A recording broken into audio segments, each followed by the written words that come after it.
Halo semuanya, selamat datang di channel saya yang sederhana ini. Di kesempatan kali ini saya akan berbagi informasi seputar kapal, mulai dari sejarah digunakannya hingga perkembangan kapal masa sekarang. Tanpa berlama-lama lagi, mari kita tonton. Beberapa jenis kapal atau perahu yang ada di dunia. Yang pertama adalah perahu bertenaga manusia. Perahu bertenaga manusia adalah perahu yang digerakkan oleh tenaga manusia. Tiga cara utama pengumpulan tenaga manusia adalah langsung dari tangan atau kaki, melalui tangan dengan dayung, atau galah, atau melalui kaki dengan engkol atau pedal. Sementara sebagian besar perahu bertenaga manusia menggunakan daya apung untuk mempertahankan posisinya relatif terhadap permukaan air, beberapa, seperti hidrofoil bertenaga manusia dan kapal selam bertenaga manusia, menggunakan hidrofoil, baik sendiri atau sebagai tambahan daya apung. Selanjutnya ada kapal dayung. Kapal dayung adalah kapal yang masih memanfaatkan tenaga manusia sebagai penggeraknya. Kapal ini masih sering ditemui pada perairan atau sungai-sungai dangkal tempat wisata. Biasanya, terdapat pengendali kapal sebagai pendayung yang menjaga para penumpang. Berikutnya ada kapal layar. Kapal layar adalah kapal yang digerakkan dengan menggunakan layar yang memanfaatkan tenaga angin sebagai pendorongnya. Konstruksi kapal ini umumnya terbuat dari kayu dan cukup lama digunakan sebagai tulang punggung pelayaran baik bersifat sipil maupun militer sampai penemuan mesin uap dan kapal besi, baja pada abad ke-19 seiring dengan ramainya revolusi industri yang dipelopori oleh Inggris melalui penemuan mesin uap oleh James Watt. Pada awalnya, kapal layar digerakkan oleh tenaga manusia sebagai pendayung dan layar. Model dari kapal jenis ini dapat dilihat pada kapal Viking, kapal Mesir kuno, kapal Romawi kuno, kapal India kuno sampai masa kapal Borobudur yang sudah menggunakan kapal layar. Seiring dengan perkembangan, maka digunakan kapal layar bercadik seperti yang dijumpai di Indonesia, kapal dengan menggunakan layar segitiga seperti yang dijumpai di Timur Tengah dan kapal layar segi empat yang digunakan oleh bangsa-bangsa Eropa menjelang memasuki abad penjelajahan, serta kapal layar lipat dengan model yang dijumpai di Jepang ataupun China. Pada masa kini umumnya kapal layar dilengkapi dengan mesin tempel untuk menghadapi kemungkinan tidak bertiupnya angin pada daerah-daerah tertentu agar tetap melanjutkan perjalanannya. Selanjutnya ada kapal uap. Kapal uap, kapal api, atau disebut juga sebagai steamer, adalah kapal yang digerakkan dengan tenaga uap yang menggerakkan baling-baling ataupun roda kayu. Kapal uap lintas lautan dikenal dengan istilah steamship. Setelah pembuatan kapal layar makin berkembang dan kebutuhan berlayar, yang lebih cepat mulai dirasakan, sedangkan kapal layar mempunyai berbagai keterbatasan maka kemudian kapal uap kemudian menjadi primadona transportasi baru. Kapal uap mulai digunakan setelah ditemukannya mesin uap di Inggris oleh James Watt yang memunculkan revolusi industri yang juga merupakan revolusi bahan bakar sebab pada masa itu mulai digunakan batu bara dengan skala yang lebih luas menggantikan kayu bakar. Dalam skala pelayaran, steamship ditemukan oleh John Fitch pada tahun 1787 dengan melayari Sungai Delaware, Amerika Serikat, kemudian Robert Fulton pada 1802, awalnya karena kekurangpercayaan pembuat kapal dan awak kapal, kapal-kapal uap masih menggunakan tiang-tiang tinggi dan dilengkapi dengan layar cadangan untuk mengantisipasi apabila bahan bakar pada tungku uap habis. Model kapal seperti itu dapat ditemukan pada kapal perang masa pra-dreadnought sebelum tahun 1906.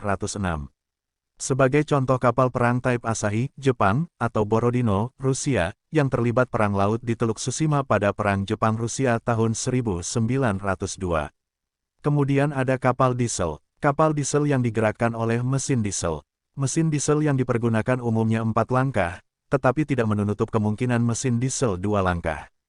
Kapal ini dikenal juga dengan nama kapal motor. Berikutnya ada kapal selam. Kapal selam bertenaga nuklir adalah kapal selam yang menggunakan reaktor air bertekanan sebagai sumber tenaga memutar turbin utama yang menggerakkan baling-baling serta motor elektrik pengisi baterai yang menghasilkan listrik untuk berbagai keperluan.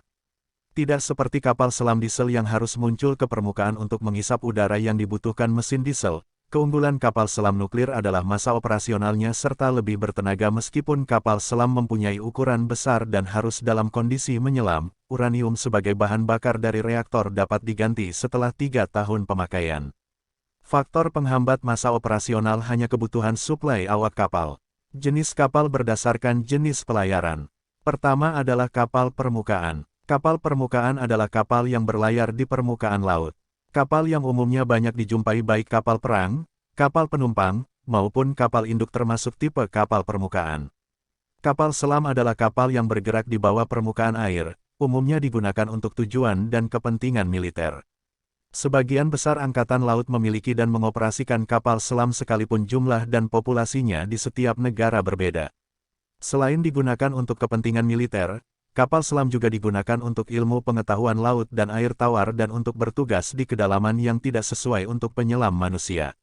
Jerman memiliki kapal selam yang populer dengan sebutan U-boat yang merupakan ringkas dari kata Unterseeboot, mulai ditugaskan dalam Perang Dunia I sebagai sistem senjata yang mematikan bagi angkatan laut lawan terlebih-lebih pada Perang Dunia II. Sehingga terkenal dengan sebutan U-class.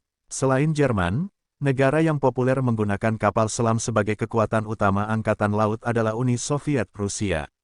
Meskipun kapal selam mengapung dengan mudah, kapal itu mampu menyelam ke dasar samudera dan tetap berada pada posisi kedalaman laut hingga berbulan-bulan lamanya. Rahasianya terletak pada konstruksi khas dinding rangkap kapal tersebut. Ruang-ruang khusus kedap air atau tangki pemberat antara dinding luar dan dinding dalam dapat diisi air laut sehingga meningkatkan bobot keseluruhan dan mengurangi kemampuan mengapungnya. Dengan dorongan baling-baling ke depan dan pengarahan bilah kemudi datar ke bawah, kapal itu menyelam. Dinding dalam dari baja mampu menahan tekanan luar biasa di kedalaman. Setelah berada di dalam air, kapal mempertahankan posisinya dengan bantuan tangki-tangki pemberat sepanjang lunasnya. Untuk naik ke permukaan, kapal selam mengeluarkan air dari tangki pemberat. Periskop, radar, sonar, dan jaringan satelit merupakan alat navigasi utama kapal selam. Selagi mengapung di permukaan, sebuah kapal selam dikatakan berdaya apung positif. Tangki-tangki pemberatnya hampir tak berisi air. Selagi menyelam, kapal memperoleh daya apung negatif karena udara di tangki pemberat dikeluarkan melalui katup udara untuk digantikan air yang masuk melalui lubang penggenang. Untuk melaju pada suatu kedalaman yang ajek, kapal selam menggunakan suatu teknik penyeimbang dengan apa yang disebut daya apung netral. Dalam teknik ini, udara bertekanan dipompakan masuk tangki pemberat secukupnya, dan lubang penggenangnya dibiarkan terbuka. Untuk naik ke permukaan, udara bertekanan yang dibawa di kapal dipompakan masuk ke tangki pemberat, sehingga airnya keluar. Kapal selam yang paling canggih membuat air tawar sendiri dari air laut. Ada pula cadangan udara yang dihasilkan dengan elektrolisis, suatu proses yang membebaskan oksigen dari air tawar. Ketika berada dekat permukaan, kapal selam dapat mengambil udara dan melepaskan gas buang melalui snorkel tertutup yang membuka di atas muka air. Selain periskop, antena radio, dan tiang-tiang lainnya, beberapa snorkel menyembul di bangunan atas, atau menara komando. Udara dipantau setiap hari untuk menjamin agar kadar oksigennya mencukupi. Udara juga disalurkan lewat saringan yang menyingkirkan segala kotoran. Gas buang keluar melalui pipa terpisah. Sebuah kapal selam atau sebuah kapal laut bisa mengapung karena berat air yang dipindahkannya sama dengan berat kapal itu sendiri. Pemindahan air ini menciptakan sebuah gaya ke atas yang disebut gaya apung, buoyancy force, dan bekerja berlawanan dengan gaya gravitasi, yang akan menarik kapal ke bawah. Tidak seperti kapal biasa, sebuah kapal selam bisa mengatur gaya apungnya, sehingga bisa membuatnya tenggelam dan muncul ke permukaan sesuai keperluan. Untuk mengatur gaya apungnya, kapal selam memiliki tangki-tangki pemberat dan tangki-tangki pelengkap atau penyeimbang yang bisa diisi dengan air maupun dengan udara.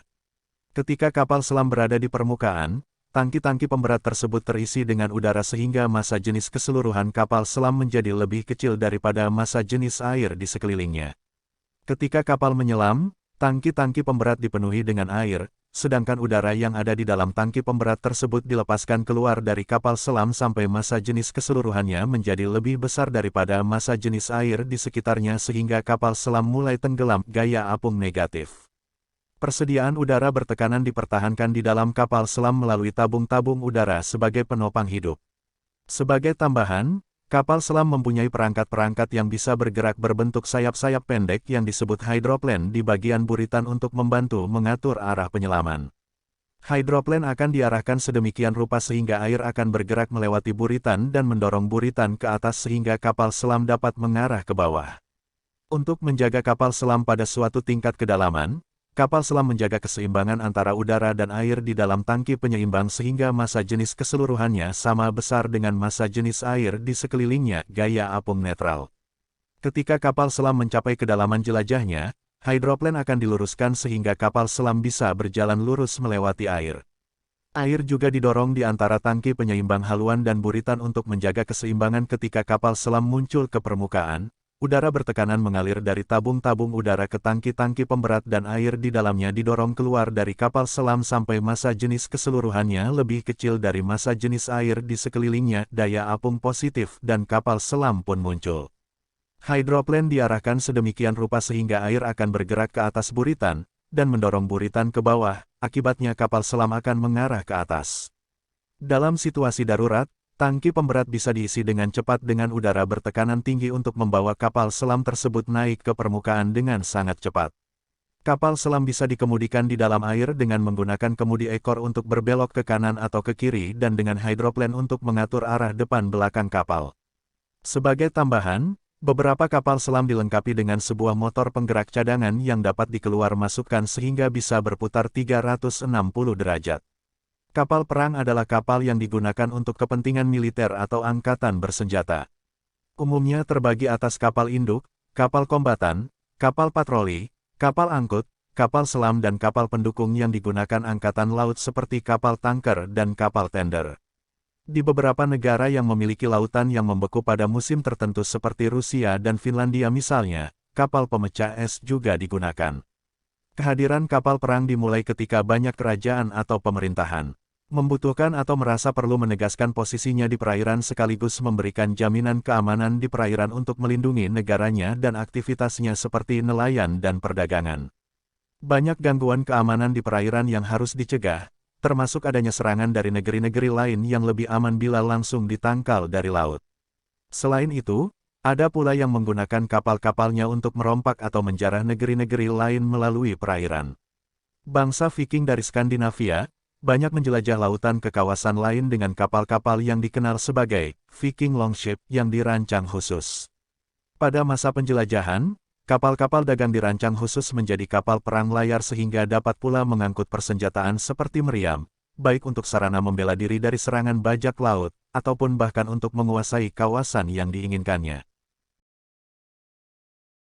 Banyak bangsa barat seperti Spanyol dan Portugal menggunakan kapal perang layar jenis galeon yang digunakan untuk menjelajah samudera, mengangkut hasil dagangan atau bahkan jarahan sekaligus digunakan untuk berperang baik terhadap armada dagang saingannya, bajak laut, atau bahkan penguasa lokal yang tidak tunduk pada keinginannya. Pada abad-abad yang diawali dengan penjelajahan inilah yang kemudian berlanjut menjadi abad penjajahan terhadap bangsa lain dan mendirikan koloni-koloni baru. Pada masa sekarang ini, khususnya negara-negara yang memiliki kawasan perairan, kebutuhan membangun angkatan laut dan kapal-kapal perang adalah penting. Yang kemudian disesuaikan dengan kemampuan dan kesanggupan masing-masing negara. Sebagaimana angkatan udara, pembangunan angkatan laut bergantung pada perkembangan ilmu pengetahuan dan teknologi khususnya di dunia perairan. Selain itu, membangun angkatan laut membutuhkan biaya dan sumber daya yang besar. Tidak hanya untuk membangun jumlah armada yang dibutuhkan, melainkan juga untuk menjaga agar armada yang ada dapat beroperasi dengan baik. Umumnya, kemampuan negara-negara dalam menjaga kelangsungan operasi angkatan lautnya juga bergantung pada kemampuan perekonomian suatu negara. Namun juga dapat berarti bahwa mengoperasikan angkatan laut yang kuat juga dapat dianggap atau dipandang sebagai investasi untuk menjaga perekonomiannya. Untuk itu, kelangsungan kehidupan angkatan laut termasuk pula angkatan udara juga bergantung bagaimana kebijakan politik dan ekonomi termasuk pandangan suatu negara terhadap perkembangan politik kawasan yang pada saat ini dikenal sebagai geopolitik. Hal yang berbeda dengan angkatan darat di mana personel yang dipersenjatai, angkatan laut dan angkatan udara menganut filosofi, senjata yang diawaki. Manajemen dalam angkatan laut dan angkatan udara berbeda dengan angkatan darat. Sumber-sumber lain menyebutkan bahwa biaya untuk 1 bulan kapal perang kelas Van Spek ini beroperasi sama dengan biaya operasional 1 batalion pasukan darat selama setengah tahun. Dengan penemuan dan perkembangan teknologi dirgantara seperti adanya helikopter dan pesawat tempur yang dirancang khusus untuk kegiatan operasi angkatan laut, maka jarak jangkau sekaligus manajemen operasi armada dapat dioptimalkan, karena pesawat terbang dan helikopter dapat memperluas jangkauan pengawasan dan penangkal dengan kemampuan radar dan persenjataan yang dimiliki. Perkembangan teknologi juga memungkinkan setiap angkatan bersenjata termasuk angkatan laut setiap negara dapat mengoperasikan armadanya sesuai dengan kebutuhan namun dengan daya pukul yang tidak kalah dengan negara yang memiliki angkatan laut besar. Angkatan laut di banyak negara mengoperasikan kapal-kapal patroli yang dilengkapi dengan rudal dan torpedo dan kapal perang bertipe korvet yang dianggap cukup untuk menjaga wilayah perairannya. Perkembangan teknologi pada kapal perang tidak terlepas dari perkembangan teknologi pada dunia pelayaran pada umumnya. Pada awalnya dimulai dari kapal perang layar sederhana yang dilengkapi dengan pendayung seperti galai dan Viking Longship yang hanya satu dek tunggal dan dilengkapi pemanah, penyembur api atau pelontar. Penemuan senjata api dan meriam serta meningkatnya daya jelajah dan jarak tembak meriam memerlukan kapal-kapal jenis baru yang memiliki daya angkut besar dan daya jelajah jauh hingga samudera yang memunculkan kapal jenis galeon. Dibutuhkannya material atau bahan yang kuat untuk menahan tembakan meriam membuat industri kapal menggunakan bahan baja sebagai konstruksi dasar dan lambung kapal yang memunculkan kapal perang jenis ironclad yang berkembang menjadi kapal perang yang dikenal saat ini. Sebagai tenaga penggerak, berkembang mulai dari layar dan pendayung, mesin uap yang menggunakan bahan bakar batu bara dan mesin diesel yang menggunakan bahan bakar minyak. Peralihan dari bahan bakar batu bara menjadi bahan bakar minyak ini sebenarnya menjadi dasar pemikiran munculnya konsep ketahanan energi. Konsep ini muncul dari pemikiran Winston Churchill yang kemudian menjadi Perdana Menteri Inggris, tentang bagaimana mendapatkan pasokan bahan bakar minyak untuk armada Inggris dan menjaganya, di mana pada saat itu dan bahkan hingga saat ini, bahan bakar minyak adalah komoditas yang langka, tetapi cukup praktis untuk teknologi mesin dan propulsi. Penemuan nuklir dan reaktor nuklir memungkinkan upaya untuk menjadikan nuklir menjadi bahan bakar kapal khususnya sejak era pasca Perang Dunia Kedua yang akhirnya berkembang muncul menjadi kapal bertenaga nuklir seperti kapal induk, kapal jelajah dan kapal selam. Tercatat USS Nautilus menjadi kapal selam nuklir pertama di dunia. Keunggulan tenaga nuklir memungkinkan armada kapal dapat berlayar dalam jangka waktu cukup lama. Perkembangan lain yang juga mewarnai kapal perang adalah penemuan radio, telegraf, radar, sonar dan sarana komunikasi dan navigasi yang memungkinkan kapal perang melakukan deteksi, komunikasi termasuk penyadapan yang semakin maju dan semakin teliti. Selain itu, perkembangan persenjataan mulai dari meriam hingga roket, rudal, ranjau dan torpedo membuat kapal-kapal perang memiliki banyak fungsi sehingga pembagian kelas dan peranan menjadi semakin kabur. Untuk mengatur operasi dan pengadaan armada angkatan laut, masing-masing negara memiliki proyeksi kekuatan laut yang disesuaikan dengan kebutuhan dan kepentingannya sendiri-sendiri. Namun, pada umumnya ada 3 jenis proyeksi kekuatan laut yang dikenal oleh banyak negara maritim yakni Green Water Navy, Brown Water Navy, dan Blue Water Navy. Pembagian ini pertama kali dipopulerkan oleh Angkatan Laut Amerika Serikat, yang nyata-nyata saat ini telah menguasai ketiga jenis kekuatan tersebut. Brown Water Navy adalah angkatan laut dengan kekuatan yang bisa melindungi serta mempertahankan wilayah perairan di sekitar pantai yang dikenal sebagai zona litoral. Wilayah ini mencakup pesisir hingga laut lepas pantai berjarak ratusan mil. Wilayah ini merupakan bagian terdalam dari wilayah kemaritiman suatu negara dan disinilah terkonsentrasi hiruk-pikuk lalu lintas lepas pantai serta kapal-kapal dari penegak hukum seperti polisi perairan, bea cukai dan lain-lain. Kekuatan Brown Water Navy umumnya terdiri atas kapal-kapal patroli dengan persenjataan defensif seperti meriam untuk tugas mendasar seperti operasi pantai dan perlindungan kegiatan ekonomi di perairan. Belakangan, dalam perkembangannya, kapal-kapal patroli tersebut dilengkapi dengan rudal-rudal ofensif anti-kapal permukaan atau torpedo dan didukung oleh kapal kombatan yang didukung dengan rudal-rudal serta torpedo untuk fungsi semacam itu. Kapal-kapal patroli cepat rudal atau torpedo sudah sangat memadai untuk fungsi-fungsi semacam itu. Satu tingkat lebih tinggi dari Brown Water Navy adalah Green Water Navy, di mana angkatan lautnya harus dapat memiliki kekuatan yang diproyeksikan hingga ke perairan antara batas terluar Brown Water hingga batas terluar Laut Dangkal, wilayah kepulauan dan pulau-pulau terluar dari suatu negara. Dimensi jangkauannya bisa mencapai ribuan mil. Kekuatannya berupa kapal cepat rudal dan torpedo yang mampu menjangkau jarak 2.000 mil. Selain itu juga memerlukan kapal jenis korvet dan fregat atau yang lebih besar dari itu termasuk kapal selam, karena kekuatan ini harus bisa diproyeksikan hingga perairan terluar dan perairan regional. Blue Water Navy di mana proyeksi kekuatannya sudah menjangkau samudera dan perairan antar benua. Untuk menggambarkan kekuatannya dapat merujuk pada Angkatan Laut Amerika Serikat. Dengan kekuatan seperti itu, mereka dapat memproyeksikan kehadiran kapal perangnya hingga ke seluruh penjuru dunia dengan gugus tugas kapal induk yang terdiri dari kapal induk sebagai inti, kapal jelajah, kapal selam dan kapal pendukung. Jenis kapal laut beraneka ragam dan memiliki fungsi yang berbeda-beda. Kapal laut merupakan salah satu moda transportasi yang paling efektif dan efisien. Hal ini dikarenakan kapal laut memiliki kapasitas dan daya angkut lebih besar dibandingkan moda transportasi darat dan udara. Secara garis besar, kapal merupakan kendaraan besar yang mengangkut penumpang dan barang melalui jalur laut dan sungai. Meskipun kapal sama-sama berkendara di air, namun kapal memiliki perbedaan dengan perahu. Kalau kapal adalah kendaraan besar pengangkut penumpang dan barang di sungai, laut, dan lain sebagainya. Sedangkan perahu, ukurannya lebih kecil dari kapal sehingga fungsinya memiliki beberapa perbedaan. Jenis kapal laut pertama adalah kapal penumpang atau passenger ship.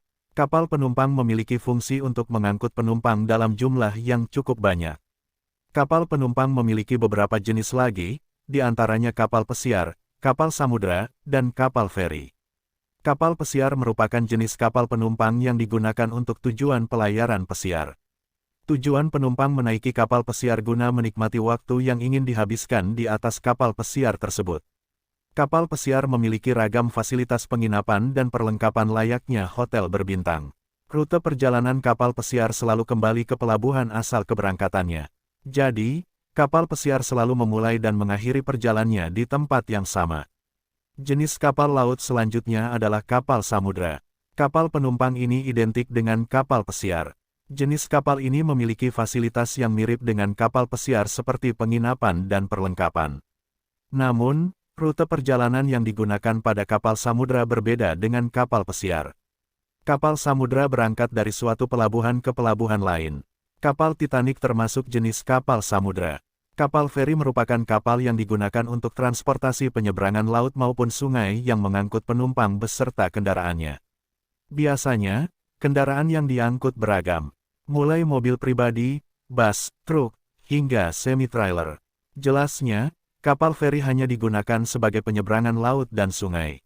Kapal barang adalah segala jenis kapal yang membawa barang-barang dan muatan dari suatu pelabuhan ke pelabuhan lainnya.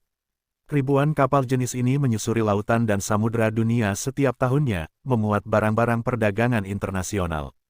Kapal kargo pada umumnya didesain khusus untuk tugasnya, dilengkapi dengan mekanisme lainnya untuk bongkar muat, serta dibuat dalam beberapa ukuran.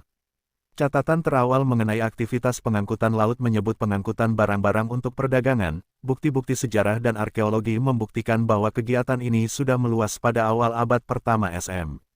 Keinginan untuk mengoperasikan rute perdagangan untuk jarak yang lebih jauh dan pada lebih banyak musim memotivasi perbaikan dalam desain kapal pada masa zaman pertengahan.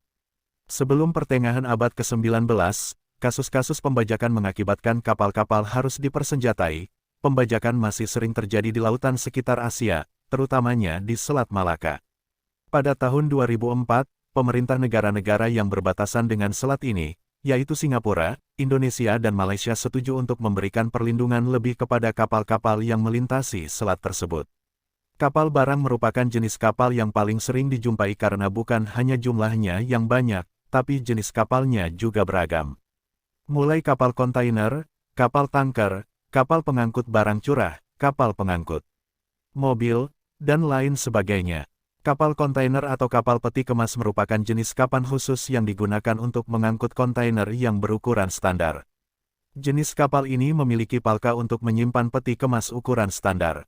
Biasanya peti kemas diangkat ke atas kapal lewat pelabuhan terminal peti kemas dengan menggunakan derek khusus. Jenis kapal ini sangat tidak asing bagi kamu karena populasinya sangat banyak. Kapal pengangkut barang curah merupakan jenis kapal barang yang memiliki fungsi untuk mengangkut barang-barang curah seperti batu bara, semen, biji-bijian, biji logam, dan lain sebagainya. Jenis kapal laut ini memiliki palka atau rongga-rongga kargo yang terpisah. Kapal pengangkut barang berat merupakan jenis kapal yang dirancang untuk mengangkut barang dengan ukuran super besar yang melebihi ukuran kapal tersebut. Jenis kapal ini bisa digunakan untuk mengangkut kapal lain. Barang yang dibawa bisa berupa peralatan kilang minyak ataupun kapal besar lainnya. Tempat kargo pada kapal ini tidak dibatasi oleh pagar, sehingga memungkinkan barang bisa diangkut dari arah manapun. Untuk mengangkut kapal besar lain seperti kapal pesiar, sebagian badan kapal pengangkut dapat ditenggelamkan. Kemudian kapal pesiar digeser ke atas area yang ditenggelamkan tersebut. Kapal tongkang merupakan jenis kapal yang mengangkut barang.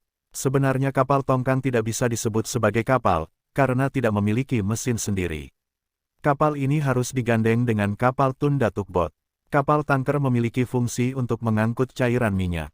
Ada dua jenis tanker pengangkut minyak, yaitu kapal tanker pengangkut minyak jadi dan kapal tanker pembawa minyak mentah. Jenis kapal pengangkut minyak mentah biasanya memiliki ukuran yang lebih kecil. Jenis kapal ini dibuat dengan konstruksi yang kokoh dan tidak boleh ada minyak yang diangkutnya tumpah ke laut. Selain mengangkut minyak yang berasal dari daratan, kapal tanker juga banyak mengangkut minyak dari laut. Banyak sekali kilang minyak yang dibuat di lautan termasuk di beberapa laut Jawa. Indonesia termasuk memiliki banyak kilang minyak yang memanfaatkan kapal tanker untuk membawa minyak ke daratan untuk diolah kembali. Selain untuk membawa dari kilang minyak, banyak juga cairan kimia yang perlu dikirim ke berbagai tempat melalui jalur laut. Pengiriman pun memanfaatkan alat transportasi berupa kapal tanker. Kapal tanker telah dilengkapi dengan sistem keselamatan yang lengkap menyesuaikan standar yang berlaku. Hal tersebut dilakukan karena muatan kapal sangat berbahaya untuk lingkungan dan manusia. Pengoperasian kapal tanker juga tidak bisa dilakukan oleh sembarang orang. Perlu keterampilan dan pelatihan sebelumnya agar muatan dapat dibawa dengan aman. Jika tidak hati-hati, kebocoran bisa saja terjadi bahkan sampai kebakaran.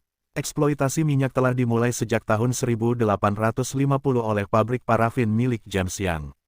Minyak mulai dikirim menggunakan kapal ke wilayah Burma sampai dengan negara koloni di Inggris. Pengiriman minyak masih melalui jalur darat kemudian melewati sungai masih menggunakan kapal kayu. Baru pada tahun 1877 hingga 1885 kapal tanker modern diciptakan. Ludwig dan Robert Nobel adalah pendiri Branobel, perusahaan minyak terbesar di dunia ada di Baku, Azerbaijan. Ludwig adalah pengembang kapal tanker yang sampai saat ini masih digunakan. Percobaan membawa minyak dalam jumlah banyak pun dilakukan. Kapal tanker pertama yang sukses beroperasi kapalnya memiliki panjang 56 meter dengan lebar 8,2 meter dan draft 2,7 meter. Saat itu Zoroaster digunakan untuk berlayar dari Swedia ke Kaspia melalui Laut Baltik. Sejak percobaan kapal tanker yang pertama ini, perkembangan pun terus dilakukan, adalah Zoroaster yang mampu membawa 242 metrik ton minyak gas dalam dua pipa baja yang terhubung. Terdapat satu tangki di bagian depan ruang mesin dan di belakang. Sekian untuk video pembahasan kapal kali ini. Semoga dengan adanya video ini bisa menambah wawasan saya pribadi dan teman-teman semua tentang kapal. Mohon bantuannya untuk komen, like, share dan subscribe video serta channel ini ya. Semoga bantuan share-nya bisa menjadi tambahan pahala dan ilmu untuk teman-teman yang lainnya. Terima kasih.